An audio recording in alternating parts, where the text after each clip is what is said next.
Bonjour à toutes et à tous pour cette 71e émission de l'Hebdo de la médiation, avec aujourd'hui quelque chose d'assez particulier. Alors peut-être que c'est parce que les vacances approchent. En tout cas, on a eu envie de faire ça de manière un peu ludique. Il va y avoir des joutes sur la rhétorique et nous allons, Jean-Bruno Chantraine, Jean-Louis Lascou et moi, nous affronter avec le jeu Le Babel. Alors, le Babel, c'est un jeu de cartes. Hein, vous voyez la boîte, vous voyez le Babel, c'est celui-là. Et donc, nous allons pouvoir nous affronter et on verra qui gagne. Alors, le risque, mais ça, Jean-Louis nous en parlera, c'est comme Ésope de tomber d'une falaise. Mais pour l'instant, nous allons pouvoir démarrer cette émission et merci à toutes et à tous d'être fidèles à nos émissions en direct, en replay, en audio ou en vidéo et d'être aujourd'hui parmi nous pour assister à la joute. J'irai pas jusqu'au combat des titans, hein, Quand même, mais quand quand même, il y a même. un risque, hein. Il y a un risque parce qu'en fait, la promesse, c'est qu'il y en a un qui va être jeté comme Ésope. Donc, on ne sait pas lequel, mais en tout cas, ça risque d'être dur parce que si vous ne savez pas comment Ésope, le fabuliste, et celui qui a inspiré La Fontaine et puis bien d'autres, hein, parce que La Fontaine n'a été qu'une des parties qui était une partie de personne qui a été inspirée par Ésope, qui avait la langue bien pendue, dit-on. Hein, mais quelle langue Ésope a donc dit, soi-disant, et puis soi-disant disent les autres, que la langue, a dit Ésope, est la meilleure et la pire des choses. Alors, donc c'est un plaisir pour moi aussi de vous accueillir sur cette affaire, cette affaire de langue, et de vous dire qu'en fait, Ésope a été jeté du haut d'une falaise parce que certains ont considéré qu'il les avait diffamés. Pour diffamation, hein, à l'époque, c'était cher quand même. C'était cher, et ça me fait rire parce que ça ne me concerne pas. Mais bon, il y a quand même des risques parfois. On se demande si les gens ne vont pas être un petit peu cruels quand on a la langue bien pendue. Vous savez, quand les personnes se trouvent mises dans une situation où elles sont à court d'arguments et qu'elles ont la possibilité d'exercer sur autrui une autorité abusive, eh bien, elle se venge, bien sûr, avec des armes redoutables qui sont les punitions, qui sont la prison. Regardez qu'il y en a certains qui échappent bien à ça quand même, hein, qui échappent bien à la punition. Je ne vais pas vous dire, par exemple, regardez Sarkozy, parce que la langue bien pendue, c'est là. Regardez Dupond-Moretti qui continue d'être ministre, avocat, ministre de la justice, alors qu'il a des casseroles et qu'on croyait qu'au gouvernement, il devait y avoir personne qui devait prendre des casseroles. Ça s'appelle une métaphore. Hein, vous avez remarqué? Une métaphore. Une métaphore, c'est quelque chose qui fait réfléchir comme un miroir. Ça encore une métaphore. Allez. Donc, il y a plein de manières d'utiliser la langue pour critiquer, la langue pour soutenir, la langue pour adorer, la langue pour aimer, la langue pour haïr, et bien sûr, pour témoigner de haine. Ça s'appelle comment cette forme de répétition, là, Jean-Bruno? C'est des répétitions, c'est l'art de dire, de succéder, c'est de Oh, tu peux, pouvoir argumenter. Comment? voilà, tu peux dire que c'est une épanalèpse si tu répètes toujours la même Voilà. chose, mais ça peut être aussi une répétition tout simplement, un petit peu comme une épiphore aussi. Enfin, il y a plein de noms de figures qui pourraient correspondre à des répétitions. Qui repose sur le phénomène de répétition. Voilà, si c'est au début de la phrase, ça sera une anaphore. Si c'est à la fin de la phrase, ça sera une épiphore. Si c'est une symploque, eh ben, il y en aura au début et à la fin. Enfin, voilà, on rentre déjà dans les figures là. Alors pour l'instant, déjà, on est en train de se titiller, on est en train de se chauffer, parce qu'en fait, voilà, vous avez un jeu. Ce jeu, c'est le jeu Le Babel. Hein, le Babel, vous avez vu. Alors, ce qui est intéressant, c'est qu'il est écrit sous forme de palindrome. Parce que le Babel, voilà, Jérôme va nous le mettre bien en vue. Le Babel, vous avez vu comment ça s'écrit? L-E-B-A-B-E-L. Bon, c'était un petit jeu comme ça. Je l'avais fait à l'époque, d'ailleurs, je salue toutes les personnes du Club Med avec lesquelles je m'amusais avec cette idée de parler différemment, de pouvoir être attentif à la manière de s'exprimer, à l'art du langage. Et c'est dans cette circonstance-là que j'avais inventé ce mot-là, le Babel, et qui a été d'ailleurs repris parce que je l'avais mis sur Internet, et puis bon, j'ai pu voir qu'il y en a beaucoup qui l'ont réutilisé avec le Babel en un seul mot. Hein. Mais vous avez compris pourquoi. Parce que Babel, c'était la tour de Babel. Vous savez, c'est à ce moment-là, dans la mythologie chrétienne, il se passe quelque chose de terrible. Dieu est jaloux des hommes. Alors, il y a des gens qui diront, mais non, Dieu n'était pas jaloux. Si, il était jaloux des hommes qui voulaient conquérir le royaume des cieux. Et puis, bah, il casse la baraque, quoi. Les mecs, ils sont en train de construire une tour. Et Dieu dit, bah non, qu'est-ce que vous venez faire dans mon royaume? Ah, mais il pète la tour. Et puis, il sépare les hommes en plusieurs langues. Si bien que les hommes ne se comprennent plus facilement. Et donc, je m'étais dit, tiens, c'est intéressant, ce concept, cette image mythologique. Hein, bon, parce que c'est une religion, mais vous avez bien compris que les religions ne reposent que sur des mythes. Hein, et on s'invente quelque chose pour se faire plaisir ou pour arrêter d'avoir peur. Et donc, c'est ça aussi la manière d'utiliser le langage. Et le langage, là, c'est bien de savoir diversifier le langage. Alors, vous avez vu, à ce moment-là, c'est pas une diversification du langage qui a été choisie, c'est une diversification du langage qui aurait été imposée. Alors maintenant, depuis ce temps-là, on parle allemand, on parle français, on parle chinois, on parle… Voilà. Donc, il fallait bien que les hommes trouvent des explications. Alors, les explications, c'est absolument hallucinant parce qu'on trouve des explications de toutes sortes. Hein. Donc, là, il y a des explications qui sont complètement irraisonnées. Mais vous avez vu, les explications irraisonnées, ça marche bien. Ça marche bien. Ça s'appelle un sophisme, d'ailleurs, hein, parce que c'est ça. Et puis, alors, il y a des gens qui sont vraiment comme moi, qui recherchent plutôt le raisonnement rationnel, le syllogisme. Alors, c'est là-dessus que je vois Jean-Bruno, il approuve. Je te remercie d'ailleurs, Jean-Bruno, de m'approuver. Je ne sais pas si on voit nos 3 images, Jérôme, ou si on voit que la mienne quand je cause. Parce que Jérôme, c'est le métronome de notre affaire. Il est en vacances, je crois. Tu es en vacances aujourd'hui, non? Alors, j'ai été en vacances, mais je ne pouvais pas manquer cette émission. Alors, vous me pardonnerez si mes neurones vagabondent, mais je suis revenu pour ça et on nous voit tous les 3 à l'écran en ce moment. Bon, super. Donc, voilà. Donc, il y a des personnes qui sont plus sensibles, je disais, à des raisonnements plutôt fantaisistes. Alors, parfois, fantaisiste, c'est sophistique. Hein, c'est-à-dire que ça ne respecte pas la rigueur du raisonnement. Mais ils peuvent convaincre. Et d'ailleurs, vous allez voir, hein, on va probablement, si on tire bien les cartes, on va probablement vous en sortir quelques-uns et peut-être faire des batailles terribles entre nous. Restez là, parce que vous allez voir, ça va être chaud. Et donc… Alors, c'est quoi la règle? Tu t'en souviens, toi, des règles? Parce que moi, à bout d'un moment, j'ai plus envie qu'il y ait de règles, quoi. J'ai envie de gagner. Alors, tu disais, effectivement, ça va permettre de diversifier son langage, la rhétorique, mais ça va aussi permettre aux personnes de faire attention à la diversification du langage qu'il y a en face d'eux. Oui.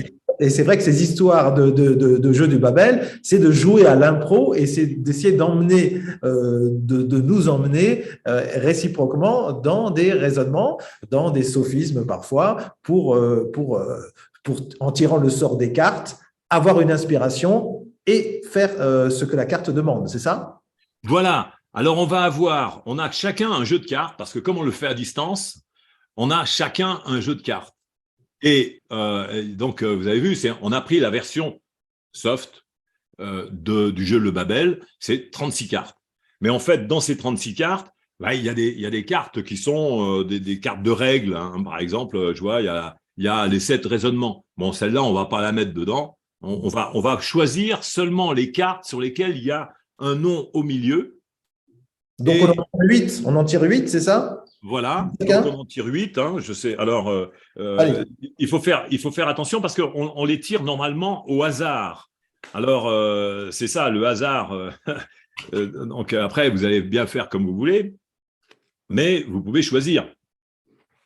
Donc, l'idée, c'est que si vous tirez bien au hasard, vous allez choisir des cartes qui vont vous permettre de réfléchir. Hein. Donc, moi, je prends ça, là, voilà. Voilà, donc après j'ai celle-là. Donc on pioche quoi, parce que ça n'a pas d'importance hein, qu'on ait celle-ci ou une autre. Hein. Donc moi j'aurais bien pris, mais c'est dommage, hein, c'est pas tombé dans mes mains. J'aurais bien pris par exemple le doute. Mais j'en viens de tomber sur une qui est bien quand même. Hein. Donc c'est sympa. On peut comme ça. Alors on a le choix, j'ai vu dans les règles, on a le choix de se montrer les cartes ou de ne pas se les montrer. Alors voilà, on peut faire ça. On peut faire comme on se le sent. Hein. J'aurais bien pris aussi un sujet. J'espère que vous avez tiré pour moi de la reconnaissance. Non. Ben ça, tu le sais qu'on est. Non, mais ça aurait été tellement sympa qu'on puisse. Non, rien, même pas. Oh. Rien. Il y a des jeux qui sont faits sur des modèles d'ingratitude. Hein, c'est comme ça. C'est qui a fait le jeu déjà? C'est moi. C'est l'ingratitude vis-à-vis de moi-même. Comme quoi le hasard n'a aucun effet sur la reconnaissance. Non. Ou la reconnaissance n'a aucun effet sur le hasard. Hein, c'est des lois, ça, c'est des modes de raisonnement, c'est des tables de vérité. Ça s'appelle il y a un potentiel de table de vérité là-dedans, entre le hasard et la nécessité, le hasard et la vérité, le hasard et la reconnaissance. Il y a matière à faire, hein, il y a matière. Alors moi, c'est normal, hein. Vous êtes d'accord? C'est moi qui commence. Comment on fait on se tire comme ça? On se tire à la courte paille? Ça va être difficile. Non, c'est l'aîné, droit d'aînesse. Il y a deux possibilités. Soit tu retournes tes cartes et tu choisis effectivement une carte sur laquelle tu vas commencer à t'exprimer par rapport à ce qui t'est demandé. Oui, mais c'est moi qui commence, on est d'accord? Et on est d'accord. Vas-y. Ah, mais j'aime bien. Quand même, mes amis, non, mais c'est vrai, c'est de l'amitié, ça. Ça, c'est de l'amitié parce que je regarde et j'ai la carte numéro 2. Je le dis comme ça. La carte numéro 2, c'est la simulation du doute. Bon, hein, je ne sais pas bien de quoi il s'agit. Moi, je suis vraiment un peu embarrassé. Il y a marqué dessus, montrer une indécision. Tu vois? Peut-être que je la montre bien là. Tu vois, une indécision sur les interprétations possibles d'un propos. Je ne suis vraiment pas sûr tout à l'heure de devoir commencer parce que c'est vrai que normalement on devrait se le faire, mais bon, là, moi je reste dubitatif. Je reste dubitatif pour en fait plein de choses. C'est la dubitation, hein, c'est bien ça. C'est la dubitation. C'est un joli mot, la dubitation. J'aime bien parce qu'en fait, il y a 3 doutes possibles dans la dubitation. Donc, on peut, comme ça, apporter une contradiction dans certaines circonstances en ayant un côté un peu dubitatif. Tu vois, tu affirmes quelque chose et puis, en fait, on est dubitatif. Alors, vas-y, fais-nous une dubitation. Ah ben, écoute, je suis un peu embêté. Il y a Brigitte qui intervient et qui se dit, moi, je pourrais… tu veux m'apporter ton aide? Tu aimerais peut-être… Non, c'était juste pour montrer la carte. Ah, c'était pour montrer la carte. Je vous laisse la main, je vous écoute. Ouais, non, mais moi, je suis pas sûr que tu étais vraiment d'une aide quelconque dans cette affaire. Vraiment, j'ai un doute, tu vois, j'ai un doute sur l'opportunité. Alors, normalement, quand on joue, on n'a pas le droit d'utiliser le mot, hein, le mot qui est concerné. Moi, tout ce que je peux vous dire, c'est que depuis tout le temps que je fais ça, que je fais ce que je développe en médiation, eh bien, j'ai un doute. C'est vrai. Je reste en fait plus perplexe. Et j'ai toujours souhaité que peut-être quelqu'un puisse développer un raisonnement plus performant que celui que j'ai développé, ne serait-ce que pour mettre en place des dispositifs de médiation et la médiation. Ce qui m'étonne quand même, c'est que je vis dans l'incertitude, quoi.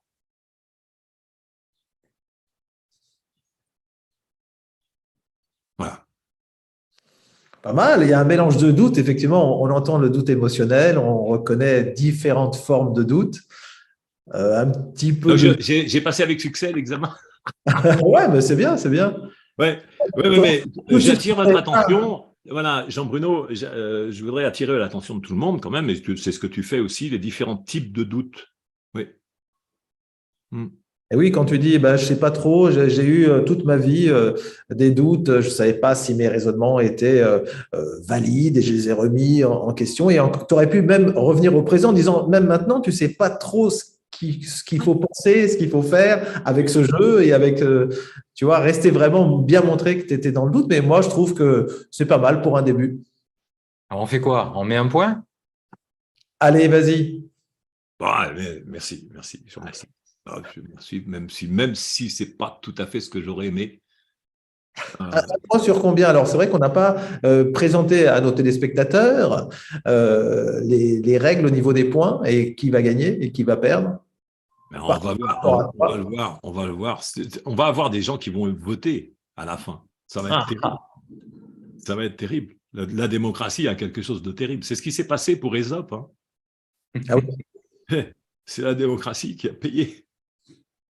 Alors, vas-y. Alors, qui est-ce qui maintenant… Tiens, Jérôme. Je vais prendre la main, ouais. Voilà, Allez, je te passe la main. Ma première carte, c'est la 6. Le doute émotionnel. Alors, je vous lis ce qu'il y a sur la carte ou pas? Est-ce qu'on le fait comme ça ou Ouais, vas-y, dis voir ce qu'il y a sur la carte, parce que moi, le doute émotionnel, tu as de la chance, parce que là, c'est vraiment… tu as de la chance. Mais je lui pourris le truc, là, non? Ouais, un peu, ouais. Allez, j'y vais. Ça exprime des craintes, des suspicions, un manque de confiance et créateur de défiance, développe de la méfiance, ne croit pas ou plus vraiment. Ok, alors avec ça, il faut que je trouve une phrase. Je crains que ce soit mon tour, tu vois. Ce qui me fait le plus peur dans la vie, c'est de me retrouver dans une situation où j'aurais peur, sans me douter que je pourrais avoir peur. Et ça me fait peur. Ou plutôt, je crains ce genre de situation totalement imprévisible. Rien que d'y penser. Ouais, c'est pas mal. Franchement. Oui, c'est intéressant, mais moi, j'y croyais pas trop quand même. Ouais, mais bon, je suis pas un acteur. Il met bien le doute du fait que ça empêche d'avancer. Oui, mais moi, j'y croyais pas trop. Ah bon? Ouais. J'ai trouvé que j'ai connu Jérôme beaucoup plus comédien. beaucoup plus comédien, tu vois, sur le doute. Mais c'est vrai que c'est exact. Ce qu'il a dit, on ne peut pas dire que c'est pas vrai, c'est tout à fait ça. C'est le doute émotionnel, je le dis à toute fin utile, hein, c'est le plus ancien des doutes. Eh oui. C'est le plus ancien, c'est le plus enraciné dans la nature humaine. C'est la raison pour laquelle les humains, dès qu'ils ont commencé à prendre conscience, ils se sont dit, ça sert à quoi ce bordel? Et ça sert à quoi d'exister, quoi, hein? Donc, dès qu'ils ont commencé à prendre conscience, les humains ont commencé à avoir un doute sur la pertinence de leur propre existence. C'est ça le truc. Et c'est la raison pour laquelle le plus tranquille, c'était d'inventer une créature au-dessus d'eux qui pouvait légitimer leur existence au travers de leur conscience. Donc, ouais, je crois bien que Jérôme avait un peu peur. Alors après, c'est de la rhétorique là, mais il y a aussi, il faut l'éthos, le pathos et le logos pour que ce soit crédible. Et là, déjà, il a fallu que je trouve une réponse. Alors laissez-moi le doute. Ben oui. Doute. D'accord. On lui fait bénéficier du doute? Ah, moi, j'ai trouvé que c'était bien. Moi, j'ai bien écouté et j'ai trouvé que c'était tout à fait opportun de choisir cette phrase, de trouver cette phrase. Après, sur le plan de l'éthos, c'est vrai qu'on aurait pu percevoir encore plus sa difficulté. Le pathos. Le pathos, il aurait pu bégayer, il aurait pu être… mais bon. Être terrible, nous verser une petite larme. Allez, j'essaierai pour la prochaine fois. Bon, allez, tu bénéficies du doute, un point. Allez. Alors, moi, j'ai déjà retourné la première carte, je vous avoue. Ouais. Et j'ai essayé la métaphore. Métaphore, donc substitution analogique fondée sur la ressemblance par la similitude ou l'équivalence sans utilisation de termes comparatifs. Et voilà, c'est déjà une carte postale pour l'esprit. Waouh! C'est pas mal. Un peu facile peut-être. Peut-être que je pourrais aussi vous parler de cette grenouille dans la casserole de l'eau mise à bouillir lorsque on ne se sent pas bien.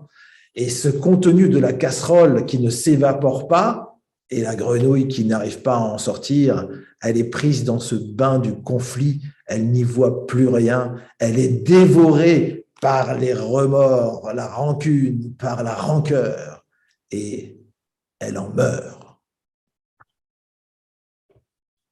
Bon, là, on est éjecté. Voilà, moi, je m'incline. Là, là, là, c'est vrai Oh, que merci, merci. Ben, c'est- c'est- la métaphore, c'est vraiment la grande famille de la rhétorique, hein. Il y a les fables, il y a les allégories et il y a les figures analogiques, hein. Ceci est à cela, ce que ceci est à cela. Et puis, c'est le langage des poètes, avec les rimes aussi qui arrivent. C'est vraiment… avec les rimes Swissy? Elle est là, Rime? Non, non. Coucou, Rime, si jamais tu revois l'émission. Elle était venue à la précédente formation rhétorique Oui, de oui. parole. Donc oui, ouais, c'est vrai que la métaphore, c'est assez facile pour les artistes, c'est assez facile pour les chanteurs, les poètes, et puis aussi pour les personnes qui aiment bien entraîner les gens, parce qu'on a la métaphore filée, où il y a une succession comme ça d'images décalées, analogiques, et qui permettent aux personnes de ne plus du tout être aux prises avec la réalité, hein, ça nous embarque. Donc c'était une jolie carte postale pour l'esprit. Ah ouais, c'est vrai, elle était un peu timbrée, mais Alors, tu notes les points, Jérôme, ou pas là? ah ben là, il est bluffé. Là, il est bluffé parce qu'on se dit que nous, moi, on n'a plus qu'un demi-point avec ça. Alors, c'est un peu ce que je me demandais quand même. Ça mérite un point de plus. Allez. Ah! Ah, Et pourquoi il est au milieu, lui? Parce qu'il est au centre de tout. Ah, c'est parce qu'il est au centre, c'est pour reconnaître.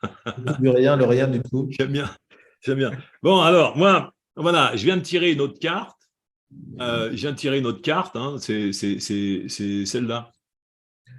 Ah Écoute, non, non, on non, a quand même… c'est celle-là, allez, abstraction. Juste, je voulais vous dire, pour ceux qui nous écoutent, prenez quand même le temps d'une réflexion avant de vous lancer. Là, c'est vrai que c'est un peu à 10 secondes près qu'on réfléchit, mais je crois que dans le jeu, tu avais noté que c'est 1 minute, hein, il y a 1 minute de préparation. Oui, oui, il faut prendre un peu de temps parce que c'est vrai que c'est du taf, quoi. Mais il y a quand même de l'inspiration parce qu'il y a des exemples sur les cartes. Et quand, bien sûr, on a prévu une présentation du jeu où il y a toute une série d'exemples. Alors, est-ce qu'on peut s'inspirer des exemples, justement, lorsqu'on joue? Ah bah Oui? non, ah bah Non? non, D'accord, ok. ah bah non. On peut s'en inspirer, mais il ne faut pas les redire. Mais pas trop, quoi. Pas trop. Pas trop. Parce que c'est un peu facile après. Si tu dis exactement ce qui est marqué sur la carte. Oui, il ne faut pas Tu dire vois, exact. par exemple, moi, j'ai sur abstraction, j'ai, Ah, par exemple, j'ai près d'intention. Là, c'est carrément une abstraction, quoi. Parce que pourquoi c'est une abstraction? C'est parce que c'est quelque chose que tu ne rencontreras jamais. Tu es dans la rue, tu vas passer un prêt d'intention. Tu te dis, ben, ça s'appelle une personnification, éventuellement. Hein. Mais tu vas passer une interprétation. Bon. Non, tu ne verras jamais passer une interprétation. Tu verras peut-être passer des chaînes, mais tu ne verras pas passer une contrainte. Tu vois, donc, ça, c'est des abstractions. Ça, c'est marqué sur la carte. super. Alors, j'ai marqué aussi, alors, niveau d'abstraction supplémentaire, hein, parce qu'on peut faire des abstractions comme ça. Socrate s'était vraiment penché sur la question des abstractions, et Platon aussi, avec le monde des idées. En parlant du monde des idées, on est dans l'abstraction. Alors, pour vous faire un petit cadeau, et je vais vous le dire, je vous ai déjà fait ce cadeau parce que je vous ai dit qu'en ce moment, dans les meilleures librairies, il y a un livre à 1 euro. Et vous savez sur quoi il est? Il est sur un nombre que j'adore. C'est le nombre d'or. Ça, tous les nombres sont des abstractions. Parce que vous ne verrez jamais passer, à part la foule nombreuse, c'est vrai, vous pourrez pouvoir passer 3 personnes, mais vous ne verrez jamais passer 3. Et donc, le nombre d'or, c'est une abstraction. Le monde des idées, c'est une abstraction. Par exemple, dès lors que je parle de médiation, waouh, ça y est, je suis dans l'abstraction. Alors, il y a des choses qui sont beaucoup plus abstraites que d'autres, même si on peut se dire qu'une abstraction vaut une autre abstraction. Je vous dis par exemple le terme de justice. Alors ça, c'est vraiment une abstraction. Mais il y a des manières de concrétiser des abstractions. Mais il y a des choses qui ne se concrétisent jamais. Ça reste dans le concept. Ça reste complètement dans le concept. Et le concept, c'est un exemple même d'une abstraction de haut niveau. Si je dis un concept. Échangeons sur les concepts et définissons ensemble ce que c'est qu'un concept. Un concept de concept, c'est le mot concept. Voilà mon œuvre pour l'abstraction. C'est la mise en valeur des aspects importants négligeant ce qui est secondaire pour privilégier le général au particulier. L'abstrait est bien sûr plus simple que le concret. C'est ce qui a marqué sur la carte.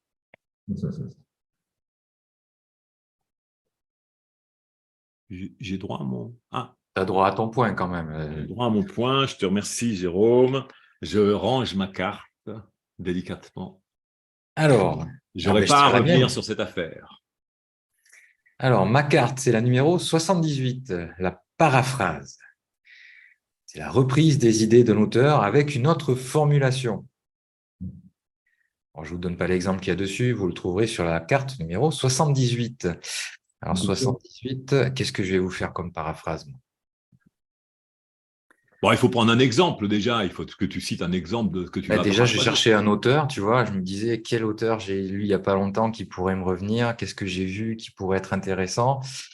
Allez, on va faire celle-là. Einstein aurait pu dire que la vie est comme une Waouh. éclipse. Excuse-moi, excuse-moi. Oui, quand même, t'invites à table Albert. Bah Waouh. ouais, c'est un pote, il est en vacances avec moi. Donc, Tu prends un risque là quand même. Vas-y. mais écoute, c'est le jeu, il faut risquer. Donc Einstein aurait pu dire que la vie, c'est comme une écrevisse. Si on manque de neurones pour avancer, on ne pourra que reculer. C'est par rapport, c'est la référence à la vie, c'est comme une bicyclette, il faut avancer pour ne pas perdre l'équilibre. Ouais, vas-y, remets ça. Remets le coup Alors, de je vais l'écrevisse. essayer Là, parce que... Einstein aurait pu dire que la vie est comme une écrevisse. Si on manque de neurones pour avancer, on ne pourra que reculer. Oui, oui, c'est vrai que les écrevisses sont réputées pour aller à droite, aller à gauche et à reculer, pas pour avancer. Donc, il faut croire que dans le gouvernement, il y en a pas mal qui sont équipés comme ça. Ah non, mais j'avais dit que je ne ferais plus de politique.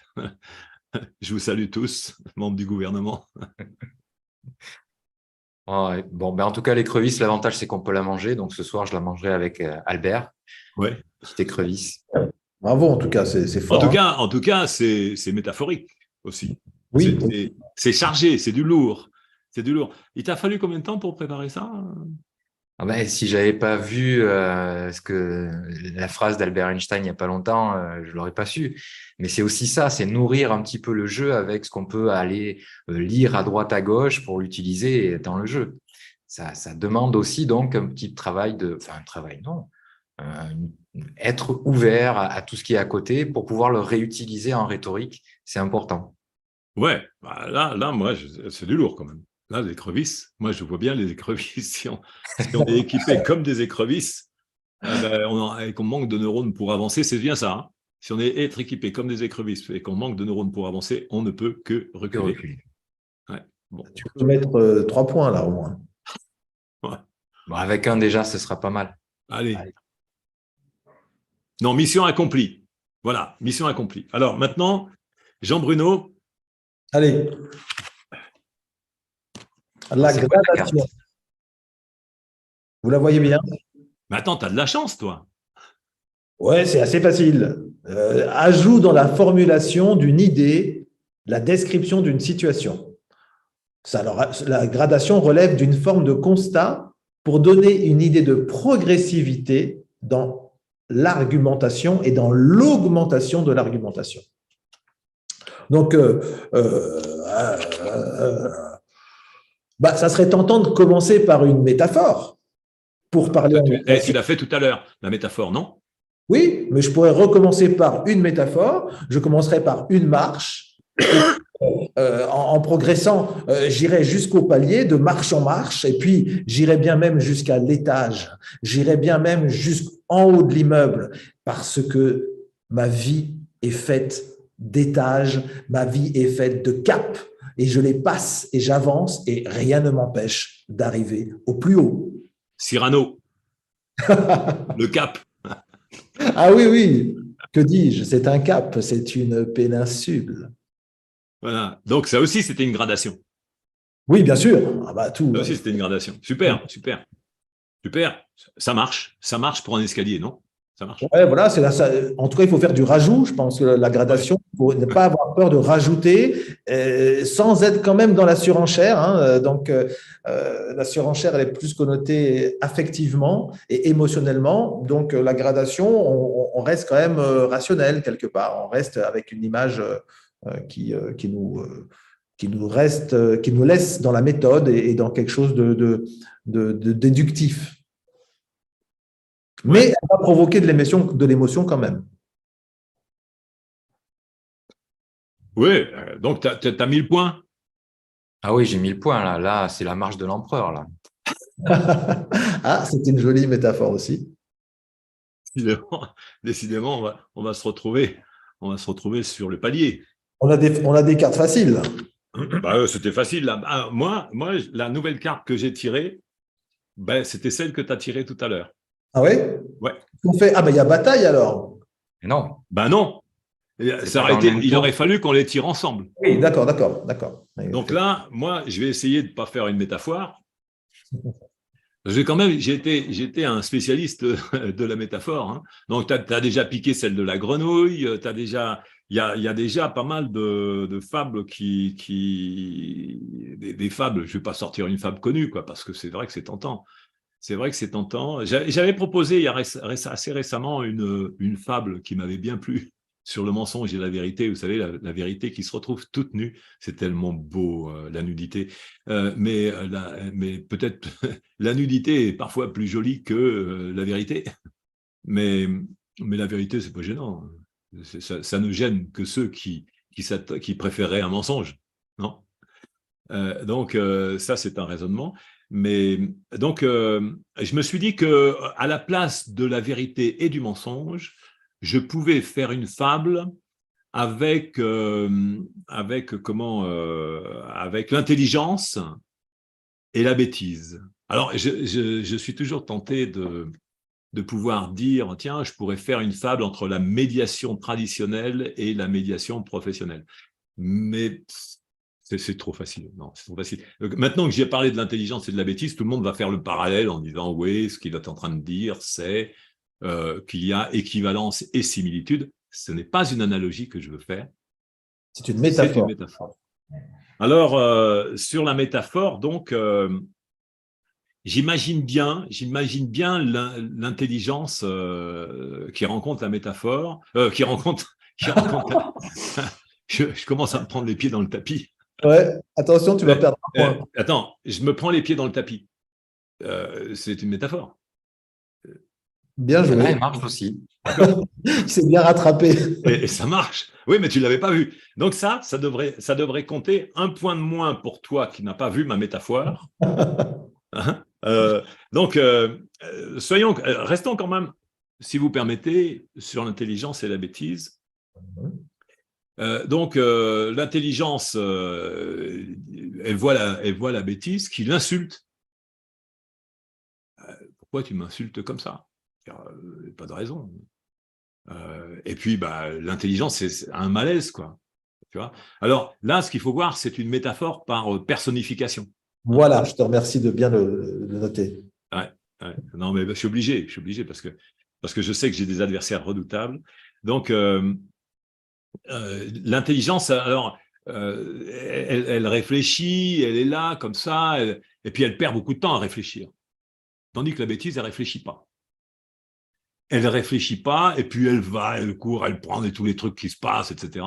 Et puis finalement, l'intelligence est là, comme ça, toujours à réfléchir, à douter, à avoir du scepticisme. Et pendant ce temps, la bêtise, elle s'occupe que d'une chose, c'est à prendre du pouvoir. Alors, vous pouvez peut-être comprendre pourquoi. L'intelligence est en bas. Et elle regarde, elle prend les mesures, pendant que la bêtise est en haut, au sommet de tous les pouvoirs. Voilà ma métaphore. Donc, j'avais dit que je ne ferais plus de politique, mais Mais bon, j'en fais pas, hein. Je fais un constat métaphorique. Bravo. C'est Super. du lourd. C'est du lourd. Ah, je vous remercie, je m'incline. Je vous remercie. C'est nous qui nous inclinons. Non, mais- Et à non, mais- chaque fois, bon, alors peut-être que vous n'arriverez pas à trouver des métaphores aussi puissantes, mais déjà la petite métaphore que tu avais trouvée, d'ailleurs je l'ai oubliée, ça marche aussi. les pieds dans le tapis. Les pieds dans le tapis, ça marche aussi. Parce que c'était ma langue qui avait fourché, et donc j'avais dit que je m'étais pris les pieds dans le tapis. On n'a jamais vu les pieds sur une langue. Quoique pour Ésope, c'est peut-être. Il y a peut-être eu des risques là de ce côté-là. Voilà. Allez. Allez, un point de plus. Ah, merci, merci. Allez, c'est donc à moi, il paraît. Hein. Allez, on tourne dans le sens des aiguilles d'une montre, hein, comme on est en cercle. Là, ça se voit d'ailleurs. Alors, ça se voit pas sur mon écran, du coup, c'est un peu compliqué. Mais j'ai tiré la carte 67 sur l'abstraction. Waouh. Définition, mise en valeur des aspects importants, négligeant ce qui est secondaire, privilégier le général au particulier, l'abstrait est plus simple que le concret. Oui. Je ne l'avais pas tiré, c'est l'un de vous deux qui avait tiré l'abstraction tout à l'heure Oui, aussi. c'est Jean-Louis. Ouais, c'est moi qui avais tiré l'abstraction. Donc, vas-y, fais plus C'est abstrait. une métaphore, ce que tu viens de faire. Ça me laisse du temps pour réfléchir. Oui. Tu veux un peu de réflexion? Il faut Voilà. monter un peu là. Rentre dans le concept. Alors, l'abstraction. Hey, c'est interdit de l'aider, hein, Oui, Jean-Bruno. c'est vrai. On devrait te retirer un point pour tentative d'aide et de corruption. Parce que Attends, moi, je disais, ne on va suis pas pas responsable. Si vous m'aidez, je ne vous ai rien demandé, moi, hein, mais je prends avec plaisir. Ouais. Ce qui est marrant, c'est qu'on se coupe la parole comme si on jouait vraiment, quoi. Et d'ailleurs, c'est ce qu'on fait. Bon, merci de m'avoir donné un peu de temps. Alors, l'abstraction, ben, c'est évoquer quelque chose qui n'existe pas, ou alors qui n'existe que dans nos pensées. C'est une aventure mentale. J'imagine que l'on peut parler de l'échelle des valeurs, par exemple. Une échelle qui a une mesure ou pas, d'ailleurs. Dans tous les cas, si on l'évalue, ça ne se décompte pas et on n'en trouvera pas le solde. Ni les échelons. On ne pourra pas monter une échelle des valeurs. Bravo, franchement, ça dépote. Hein. La chose qui n'existe que dans nos pensées. Magnifique. Magnifique métaphore de l'abstraction. Oui, métaphore, abstraction, c'est proche. Hein. Pour moi, c'est gagné, en tout cas. Hein. Ouais, j'aime bien l'échelle des valeurs. J'aime bien l'échelle des valeurs. Non seulement c'est métaphorique, mais en plus, c'est vraiment très abstrait comme idée. Et ça se retrouve beaucoup dans les contes, hein, dans les contes C-O-M-P-T-E. Oui, dans les contes, et j'allais dire dans les conflits aussi, les échelles de valeur, tu vois. Oui, c'est vrai. C'est vrai. Bon, on s'incline. Allez, on s'incline, ok. C'est bon, tu peux faire un autre petit trait. J'ai l'impression que tu fais plus de traits sur les autres cases que sur la mienne, mais bon, c'est parce que je ne le vois pas quand tu le fais pour moi. Ah oui, parce qu'en fait, il y a 3 points pour toi, 3 points pour Jean-Bruno et 3 points pour moi. On est à égalité. C'est à Jean-Bruno de jouer. Oui. Oh bah, elle est facile celle-là. Hein. Encore, je viens de tirer prétérition. Donc, prétérition, je pense que vous voyez déjà de quoi il s'agit. C'est affirmer qu'on ne dira pas quelque chose pour qu'en réalité, on puisse le développer. Oui. Extrêmement couru et connu dans le monde politique, et je crois que la rhétorique, de toute façon, on ne pourra pas faire abstraction qu'elle est issue et qu'elle est encore, bien sûr, dans le monde politique, et énormément utilisée, alors plutôt dans une idée sophistique que rhétorique telle que Socrate et Platon ont pu l'imaginer et surtout la concevoir, mais malheureusement, voilà, c'est comme ça. Donc, de toute évidence, s'il y a une chose dont je ne veux pas vous parler aujourd'hui, eh ben, c'est bien de rhétorique. C'est un peu abusé que de vouloir traiter de cet art du langage et de dire que la formation que j'anime à la prise de parole en public serait l'occasion d'en apprendre encore plus. Donc, je ne dirai pas toute la finesse que l'on peut acquérir en suivant une simple formation sur ce sujet. Et en plus, je ne poserai pas cette question qui pourtant est essentielle. voulez-vous progresser en vous appropriant cette technicité de la rhétorique? Jolie pub. Jolie pub. Il devrait être sanctionné pour ça, d'ailleurs. Bon, donc, Parce qu'en fait, non. Alors Moi, attends, il y a deux jolie choses. pub. La première chose, c'est qu'il a dit c'est trop facile, et puis après, il en profite pour faire sa pub. Alors, je ne sais pas si on lui met du poing, là, hein. alors, c'était peut-être un peu de la sophistique aussi ce que j'ai fait, mais non, en fait, c'était tout à fait sincère. Formez-vous à la rhétorique, vous serez beaucoup moins abusé par tout ce qui passe. Moi, si tu permets, quand on parle d'actualité, j'ai vu que sur un tapis rouge, je ne sais pas lequel, à Cannes ou je ne sais pas trop quoi, il s'agissait d'une personne qui a fait des remarques sur… Il a Palme d'Or pour son film. Voilà, pour le film, bon, je ne me souviens plus lequel, peu importe. En tout cas, l'actrice qui a reçu la Palme d'Or a fait des commentaires sur l'état, le climat en France en ce moment, et notamment les manifestations sur les retraites, en disant que c'était quand même pénible de voir les décisions gouvernementales, etc. Bon, comme j'ai dit que je ne ferai plus de politique, j'insiste bien, c'est de la prétérition peut-être, mais j'insiste bien là-dessus. J'ai vu sur le coup un commentaire d'Elie Semoun qui a dit quelque chose du genre moi, si je recevais la Palme d'Or pour mon film, qui est un truc naze, peu importe, il sait bien qu'il ne recevra pas de Palme d'Or pour ça, et il dit moi, je ne parlerai pas des problèmes de retraite. Alors là, les journalistes disent Elie Semoun est en désaccord avec la personne en question. Or, moi, j'en suis pas sûr. Parce que ça, c'est une belle manière de parler de quelque chose en disant que non, on n'en parlera pas. Qu'est-ce que c'est habile? Sachant qu'il ne recevra jamais la Palme d'Or pour son film, il dit que si il le recevait, il ne parlerait pas des problèmes de retraite. C'est une manière habile d'en parler, effectivement. Magnifique. C'est magnifique comme prétérition. Par contre, il dit quand même, et il affirme, pour moi, hein, que lui ne cracherait pas dans la soupe, entre guillemets. Lui, il prendrait les subventions pour faire son film et puis il critiquerait pas politiquement ce qui se passe. Oui, mais c'est une moquerie.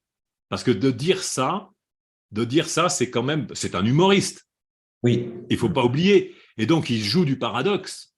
Peut-être qu'il joue de la prétérition. Alors moi, je pense qu'il méritait le point qu'on va t'accorder aussi. On peut même dire à M. Semoun, s'il veut pouvoir en parler, il peut venir, on lui fait une émission spéciale. Absolument. Avec plaisir. Absolument. Et quelle que soit sa position, on saura bien le rappeler à l'humour. Si jamais il l'oubliait, mais je ne pense pas qu'il l'oublie. Et donc, je pense, moi, je lui attribue un moment d'humour très fin, très subtil, que ceux qui n'auraient pas compris que donnez-moi de l'argent pour que je fasse un film, pour que je puisse avoir la Palme d'Or, et je ne cracherai pas dans la soupe, c'est une métaphore. Bravo. Et c'est une prétérition aussi, donc je pense que c'était une prétérition.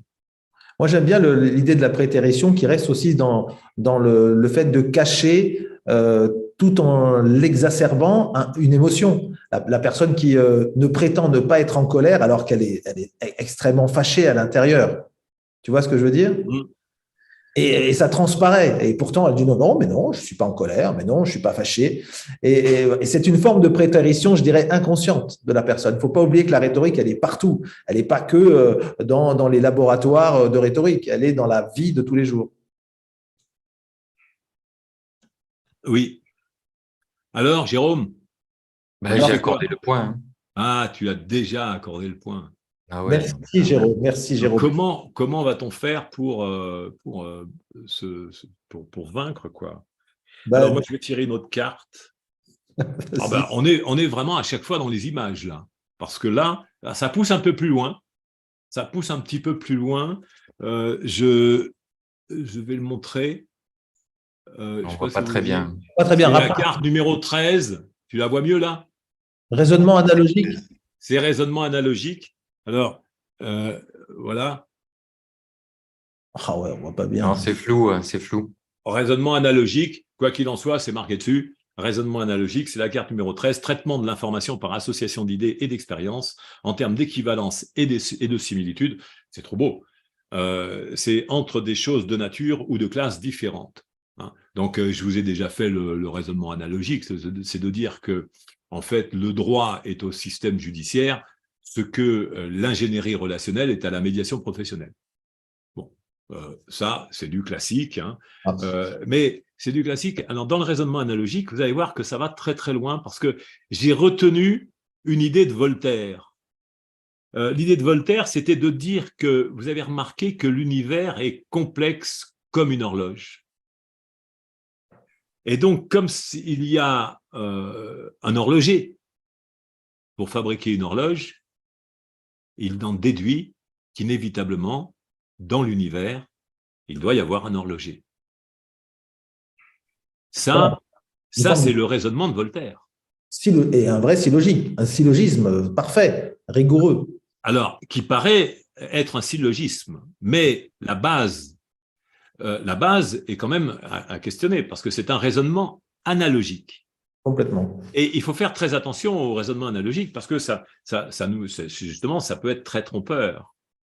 Donc, je vois que, par exemple, quand on parle, nous, de tout ce qui fait la relation à la liberté, de tout ce qui fait que on a choisi le contrat social. Vous voyez, c'est parce que les Lumières ont été influencées par l'obscurantisme religieux qu'ils ont inventé le contrat social sous l'égide d'une souveraineté légitime.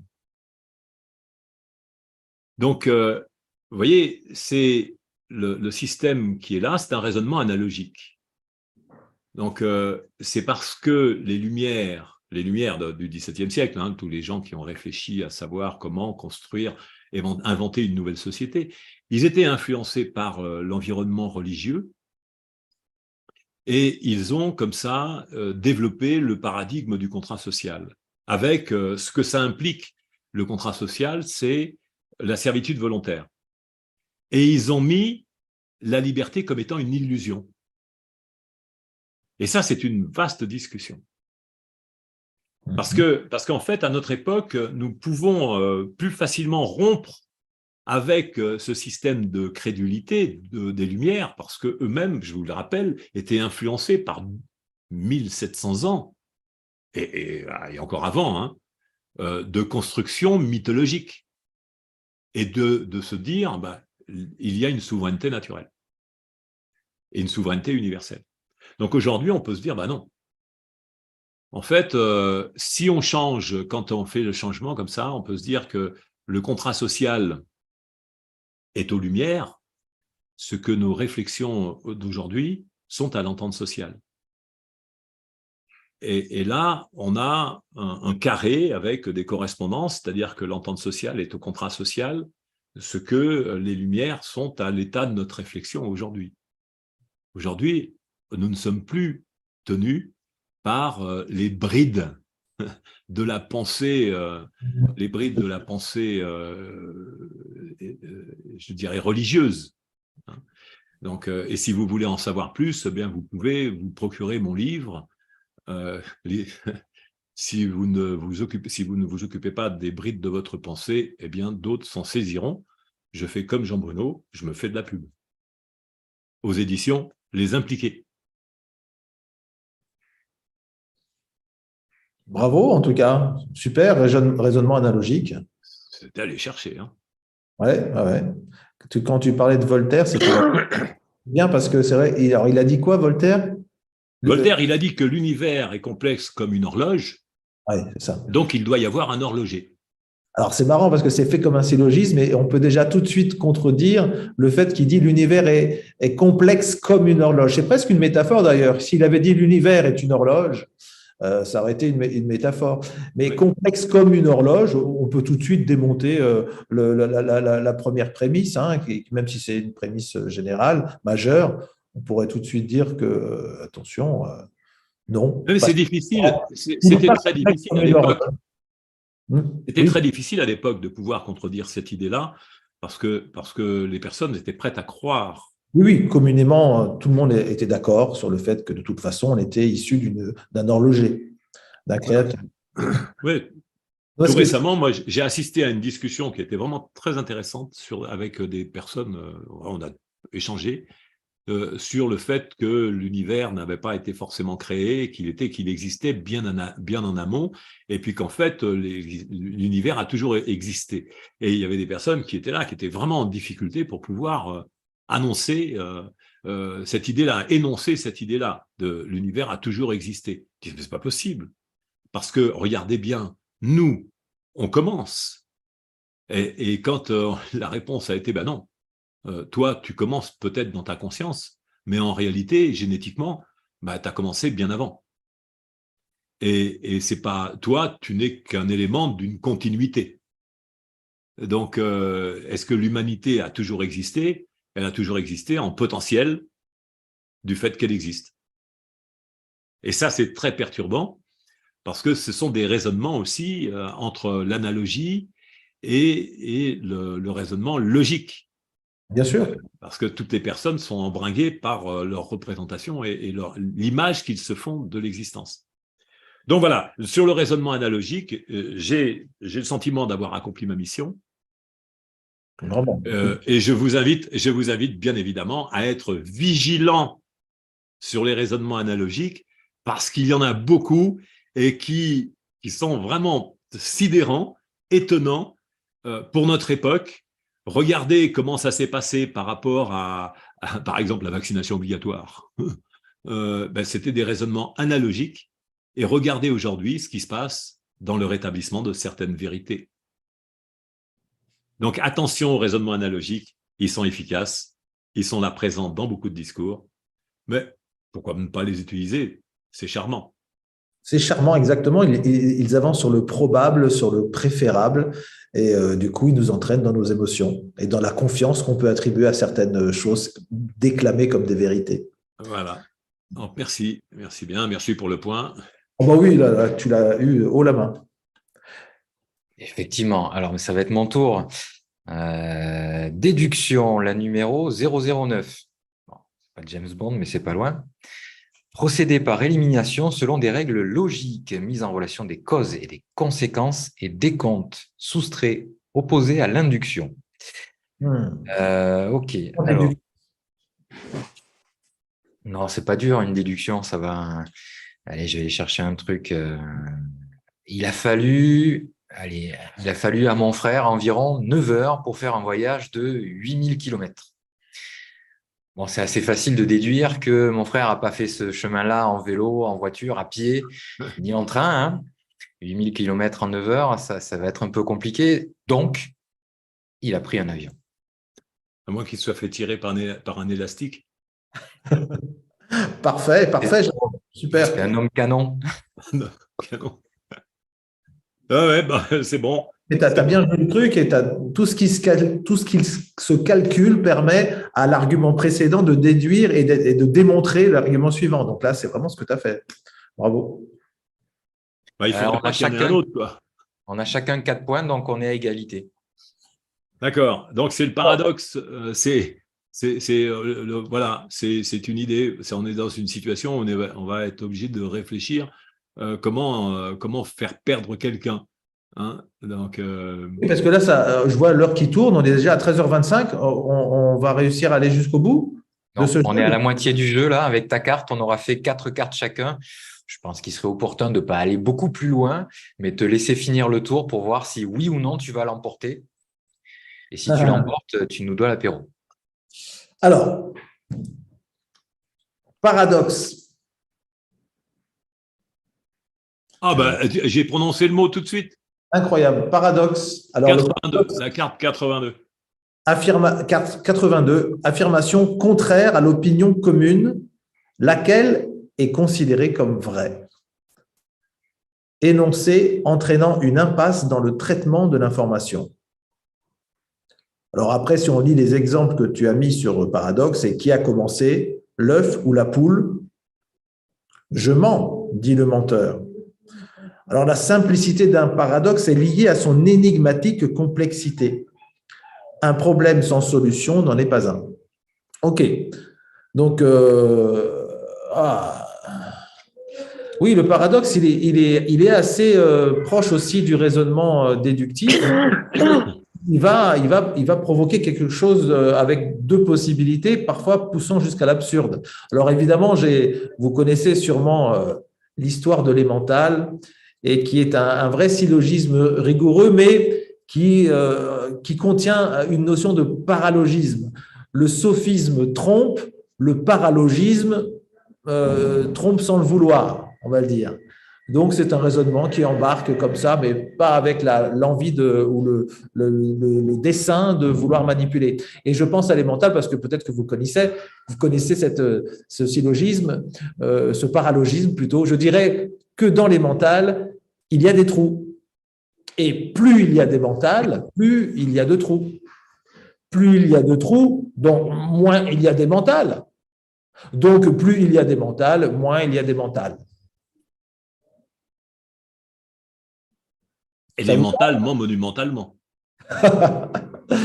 Ça, c'est le monde mentalement, monumentalement, notre ami Prévert. Hein. Merci de le citer ici. Donc, voilà, c'est un paradoxe qui repose sur un syllogisme vraiment rigoureux, identique à ceux qui payent l'impôt sur la fortune. Plus j'engrange d'argent, plus je paye d'impôts. Or, plus je paye d'impôts, moins j'ai d'argent. Donc, plus j'ai d'argent, moins j'ai d'argent. On peut comme ça le décliner avec plusieurs éléments. Oui, et ce que tu dis là, c'est tout à fait, on avait dit qu'on ne ferait pas de politique, mais de fait… Il faut l'empêcher. Très clairement, c'est vrai. C'est vrai que c'est un raisonnement que tu dis là, qui est utilisé dans les environnements des gens qui payent des impôts, beaucoup d'impôts, et qui disent que plus ils payent d'impôts, moins ils ont d'argent, ce qui est vrai. C'est vrai. Mais donc, ça reste faux quand même. Ça reste faux parce qu'il y a le comparatif du moins. Au moment où je dis plus il y a de trous, moins il y a d'emmental, à ce moment-là, je change le sens. Et donc, du coup, on se retrouve avec un paradoxe, avec un double sens à ce qu'on est en train de dire.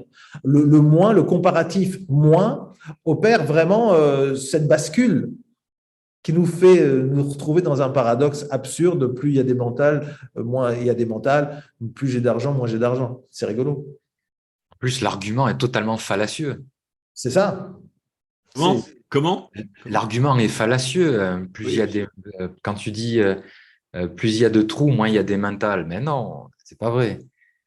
Déjà là, voilà, toutes les prémices sont rejetables potentiellement. Bon, donc c'est vrai.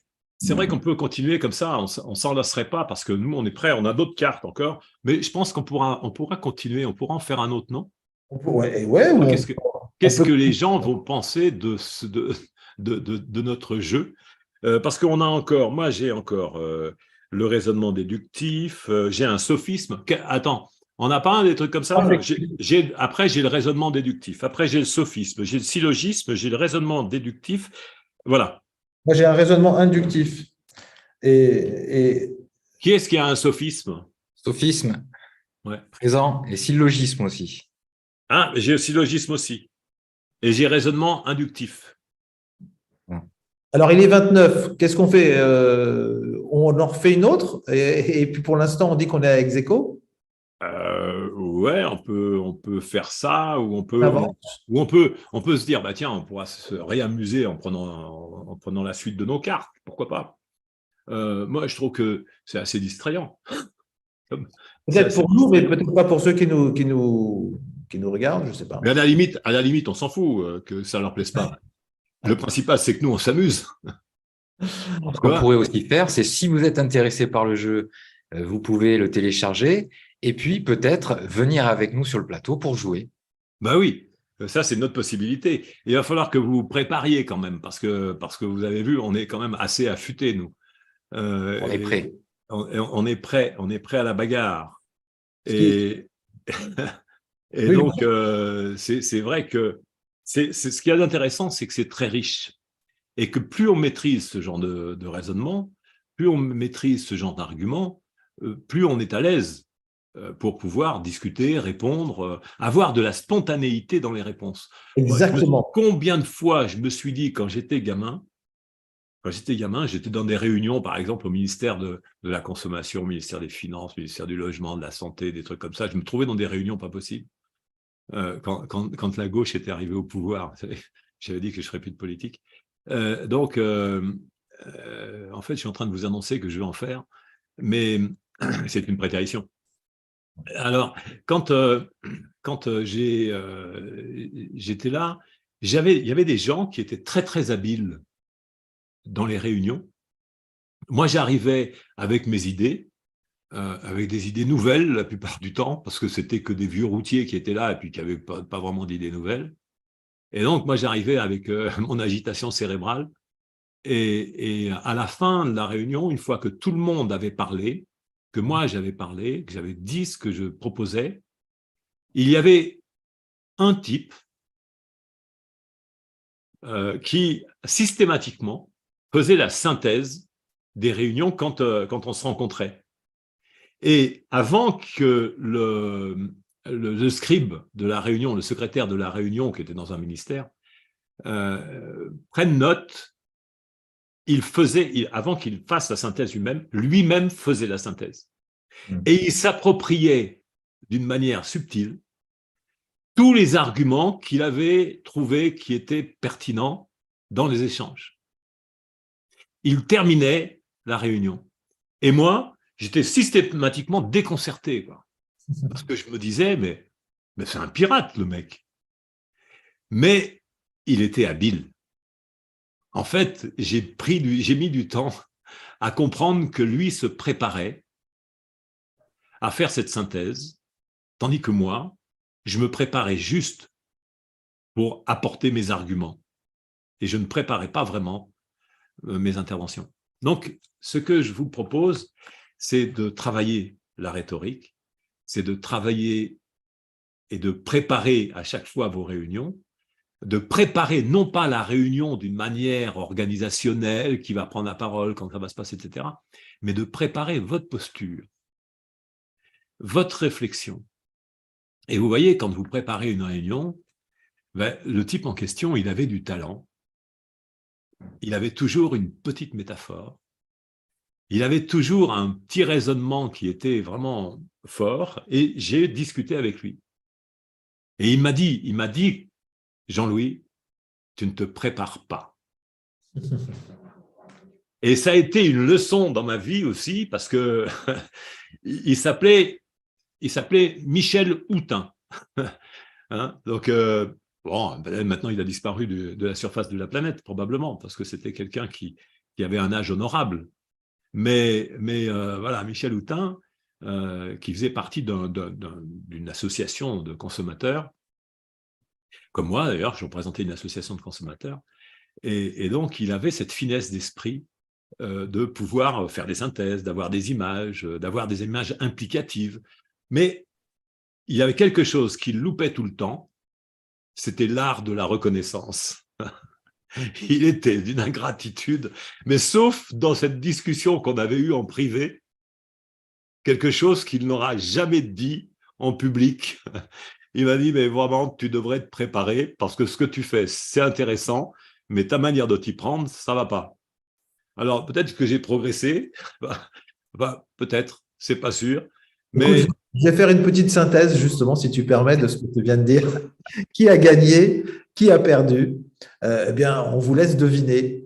La durée du jeu peut aller loin. Évidemment que là, on aurait pu passer toute l'après-midi. Ça induit des émotions, ça induit de prendre la parole et de faire des digressions pour argumenter sa propre figure ou son propre sophisme ou son propre raisonnement. Donc, s'approprier des définitions, c'est important. C'est vrai que c'est un défi. On peut choisir un arbitre ou pas. Là, l'arbitre, c'est vous, hein, c'est les gens qui ont suivi ce jeu. Mais effectivement, moi, je dirais que ça amène à une extension de cette émission sur la rhétorique et sur ton jeu, le Babel. Ça amène une deuxième émission, non?